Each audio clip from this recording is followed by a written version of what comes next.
Welcome back to the Real News Network and Reality Asserts Itself, and we're continuing our series of interviews with Norman Finkelstein, one of the world's probably best known, outstanding critics of Israeli policy, and he joins us now in the studio. Thanks for joining us. Thank you for having me. So I've introduced Norman in all the other parts, so all you got to do is go look below the video player and you'll see, but just to say quickly, Norman is an author, he's an academic, and his most recent book is Method and Madness, the hidden story of Israel's assaults on Gaza. Thanks for joining us. Thank you. So in the last segment, we kind of just began telling the story of the writing of the Holocaust industry. And amongst other things, this is a book that I think probably changed the course of your life. You obviously, and you had to know, you were touching one of the most central nerves of the American Jewish population, global Jewish population, if you were. The book, let me paraphrase it very quickly, essentially that Israel and the founders of the State of Israel and the Israeli government since and others that support it were using the Holocaust to justify an occupation and essentially war crimes, and it's a misuse of the memory of the Holocaust. Is that?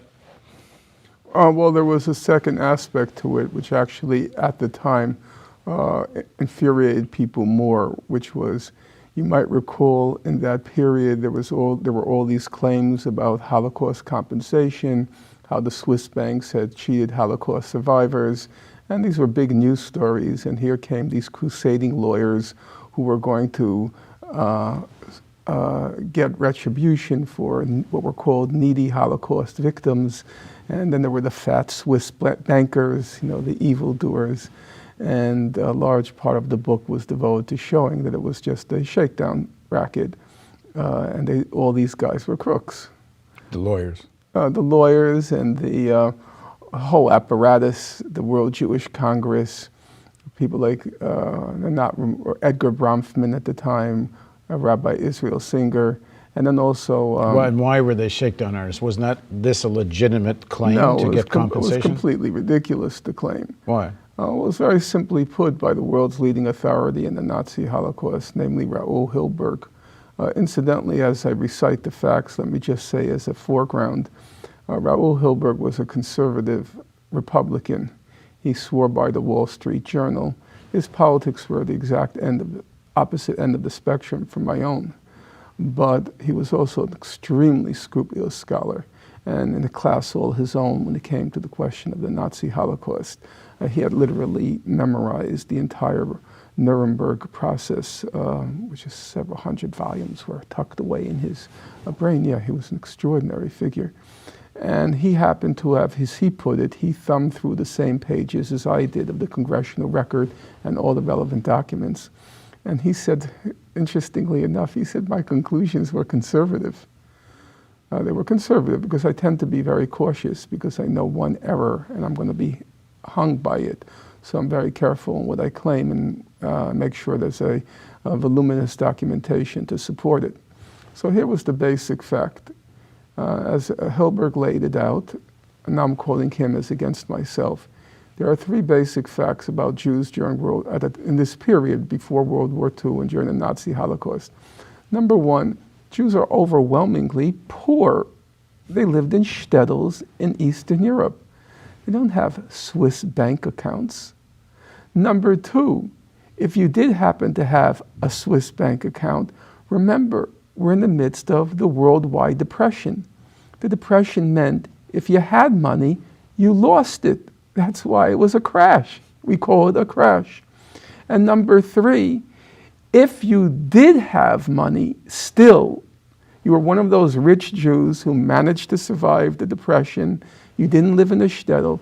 If you did have money, you used the money to get out of Nazi-occupied Europe, which means you got out, and after the war, you went to the bank and you withdrew your money. So there were no huge sums of money in Swiss banks which were deposited there by Jews, and then they were cheated after World War II. Probably the total sum came to about $30 or $40 million, which were in the Swiss banks. And the Swiss bankers themselves, when the whole hysteria began, they were willing to pay the $40 million. But the shakedown artists, people, like as I said, like Rabbi Israel Singer, Bert Newborn, the ACLU lawyer, the big liberal, all this gang of crooks, they realized here was a double, sort of like a double opportunity. One, they can come across as vindicating the Nazi Holocaust.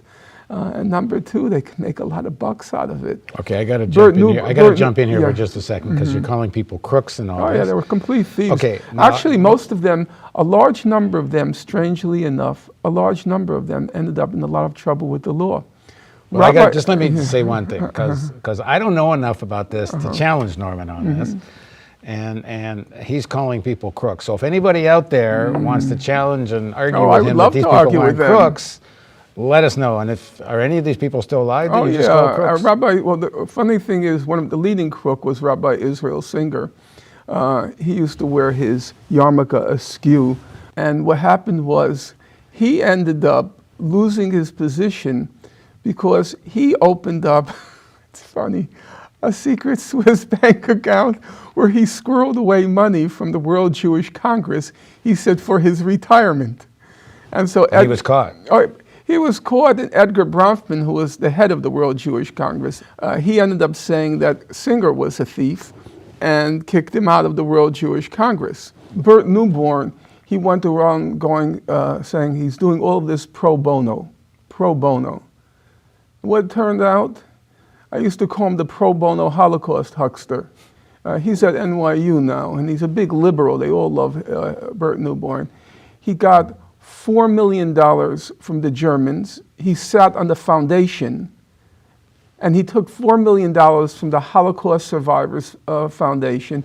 Then... That's what, because he was their lawyer? Yeah. But that's not unusual. No, but he was going around saying, I'm doing all of this pro bono for needy Holocaust victims. And then he took another $6 or $7 million he asked for from the Swiss case. It was so outrageous that the New York Times ran an editorial personally directing it at Bert Newborn, this crook, and said, what are you asking here? You're billing $750 an hour and you call yourself pro bono? Let me tell you something, why it makes me so angry. Because both of my parents were survivors of the Nazi Holocaust. You know what my mother got for being in Majdanek concentration camp and 2 slave labor camps? You know what she got? She got $3,000. That's what she got. And when she was alive, I was the one who shepherded her from lawyer to lawyer, from what was called, there were all of these Jewish organizations, United Restitution Organization. They were supposed to give you money, and they wouldn't give her a cent. And they were raking in all this cash for themselves and claiming to do it for my parents' suffering. It made me sick when I saw what was going on. It was a complete racket, and it was a racket at the expense of the real survivors. Real survivors never got a dime. It's a very interesting story. I go through it, quite in probably painful detail for most people in the expanded edition of the Holocaust Industry. The Holocaust Industry actually started off like 120, 30 pages. By the end, it's now about 350 pages because I added in all the detail about the Swiss banks case and all the other cases. But these people, they were making a fortune over my parents' suffering. Okay. My father, incidentally, he did get a reasonable pension, but you want to know why? Because the money was paid out by Germany. And every month, until the last day of his life, every month was a blue envelope. It came from Hanover. I remember because I was also the executive for my father. And the check would come. You had to go to the German consulate to present papers to certify he was still alive. Because, the survivors are dying, which is another aspect of the whole fraud. You ask me, how do I know it's a fraud? There's a very simple reason why. In 1945, the war is over. How many Jews survived the concentration camps, the slave labor camps, and the ghettos? The whole point of the Nazi Holocaust was its efficiency. As Raoul Hilberg said, it was an assembly line, factory-like extermination of the Jews. Very few survived. the figure is probably under 100,000 Jews actually survived the Nazi Holocaust. So we're now in the 1990s. The average survivor was about something around 25 years old. Because if you were older than that, the Nazis exterminated you, and if they were younger than that, the Nazis exterminated you, because they wanted healthy people who can work at the end. So unless you are of a vigorous physical constitution, you were killed. That's the whole point of the Nazi Holocaust. So, like both my parents were about 24 in the 25-year-old range. So we're talking about now the late 1990s. Do the math. Who's alive? My parents died 20 years ago, actually this year. My father died this month, January 21st. My mother, October 19th. They were all dead. All of this, they were talking about millions of Holocaust survivors. To the kind of consequences of you and the choices you made. So this book comes out. You're teaching at Hunter College. And about a year later, you go to DePaul. Well, I didn't go to DePaul. A year later, I was unceremoniously kicked out of Hunter College. And at that point, I don't want to turn this into martyrdom, but I had been kicked out of every school in New York, and there was just no place to go anymore. I was pretty desperate.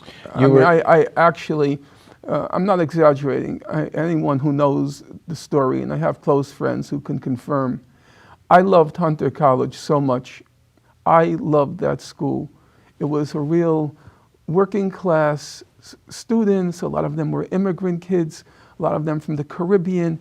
And they were first generation. They were so thrilled at the prospect of being in college. And they were also thrilled because a lot of them worked at these mindless jobs during the day of having their ideas, their mind validated in class. They can think. Their ideas counted for something. It was so exciting to teach at Hunter College. I loved it. I was there from 1992 to 2000. I begged them to keep me. I begged them. I said at the last last conversation with the chair, Kenneth Sherrill, I said, just give me 2 courses a semester. 2 courses, that would be $12,000 a year. You're laughing, that's what I earned. $3,000 per course you were paid at Hunter back then as an adjunct. No health insurance, nothing. Just give me 2 courses in spring, fall, and 2 courses in spring, and I'll do it. I'll do it for the $12,000 a year. It was 2 hours going each way, because Hunter's in the Upper East Side of Manhattan. I lived down by Coney Island. I didn't care. I loved Hunter College. Just give me 2 courses. Right. And you know what he said to me? He said to me, well, even if we had 2 courses, you'd have to come in on 2 separate days. See, the way they used to do it for adjuncts is, because you're being paid nothing, they would give you 3 courses back to back to back. So Tuesday and Thursday, back to back to back, or Monday and Wednesday, back to back. So in order to teach 2 courses, which were on different days, I'd have to come in 4 days a week. But when you wrote Holocaust Industry, and you take on the primary narrative for the existence of the State of Israel, and you take on a whole question of what you're calling corruption, you got to know there's going to be such consequences. You see, Paul, you don't know these things in advance. Remember, I'm a nobody. I published with a tiny left-wing press, Verso Books. Nobody reviews books from Verso. And I'm a nobody. You know what my advance, people said, oh, you made so much money off the Holocaust industry. They called me, you're another Holocaust huckster. You know what my advance was for the book? I could tell you, it was $2,000.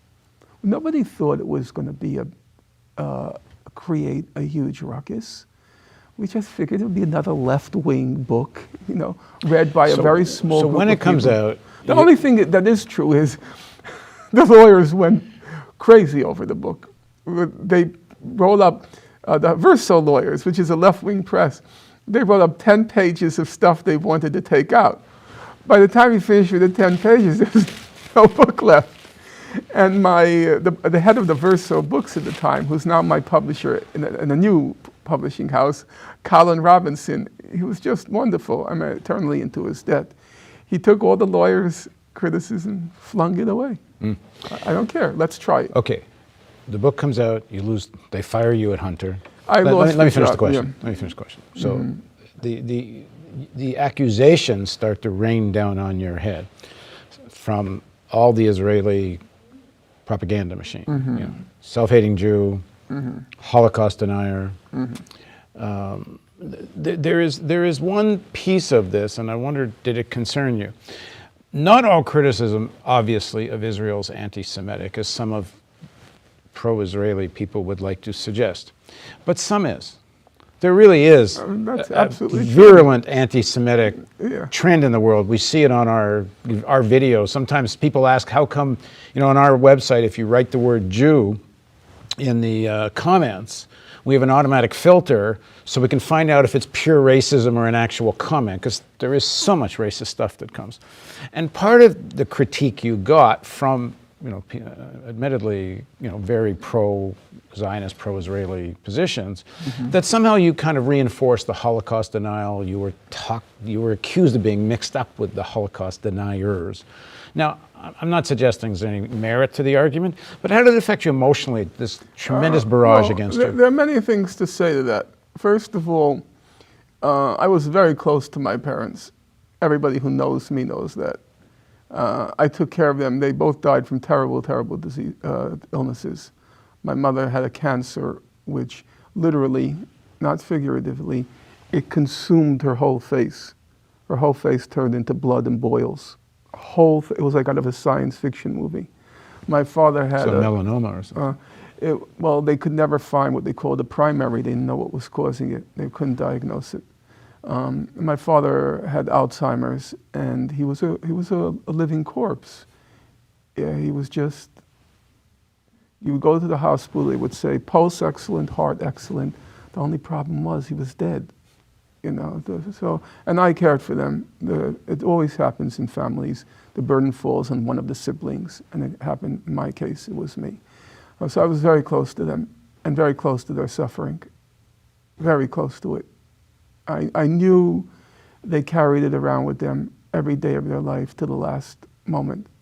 Sometimes I would try to make a joke, but you couldn't joke about it. Like my father, sometimes he would fall out of bed at night, and I'd say, what happened? What happened then? He'd say, oh, I had a nightmare. The Nazis were chasing me. So I said, well, the good news is you escaped. And no, those jokes fell flat. It was horrible what they experienced, and I carried. So there was no way on God's earth that was going to ever diminish their suffering or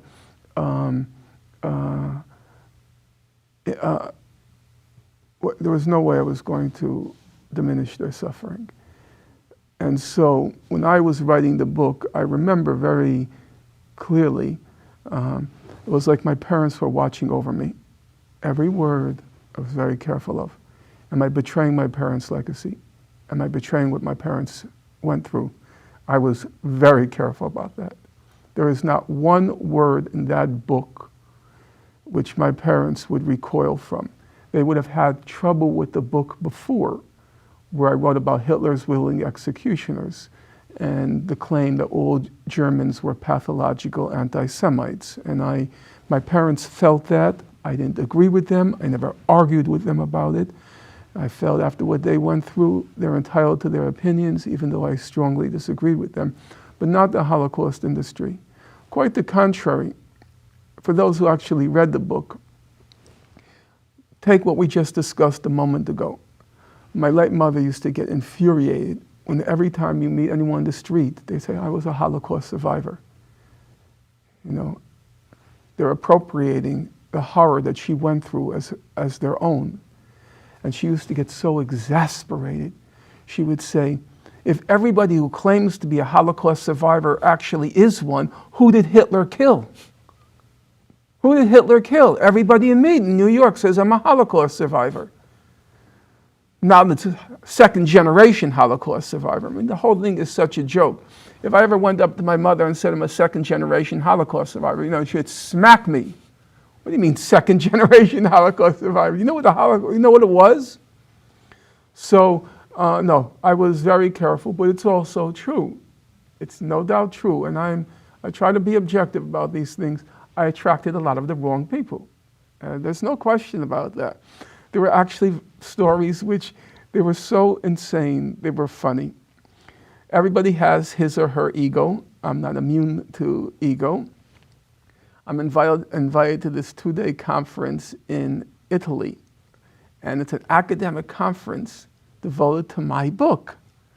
Well, as you can imagine, it was in a place called Teramo in Italy, a beautiful, beautiful,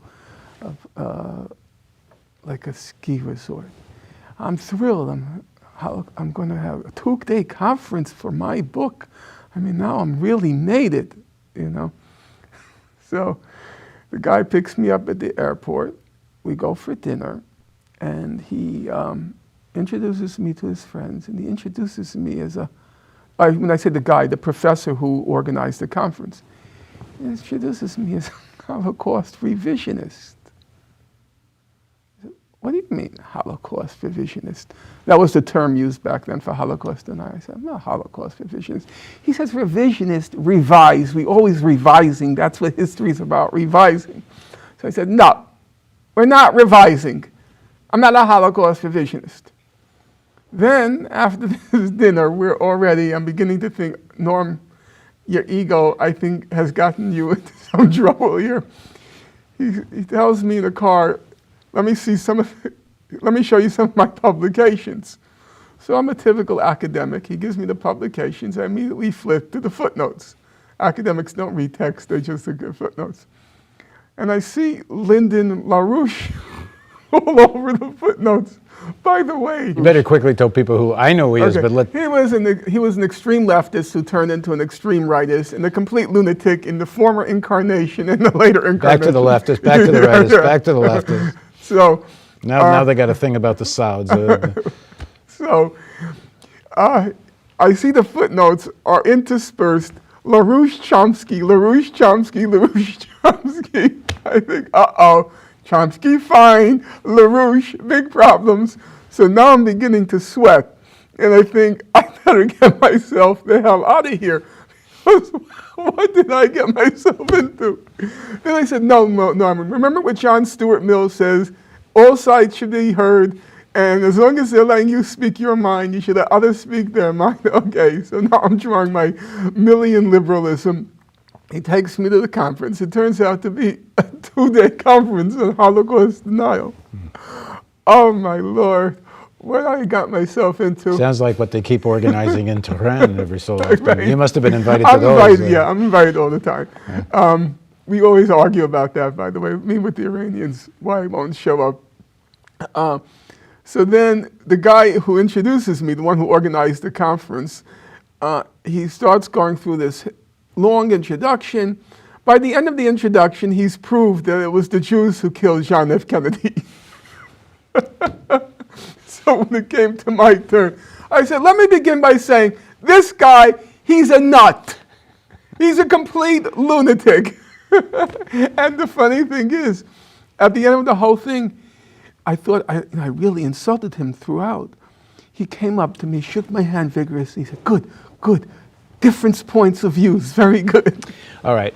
In the next segment, we're going to talk about some of the consequences of all of this, because you didn't just lose your job at Hunter.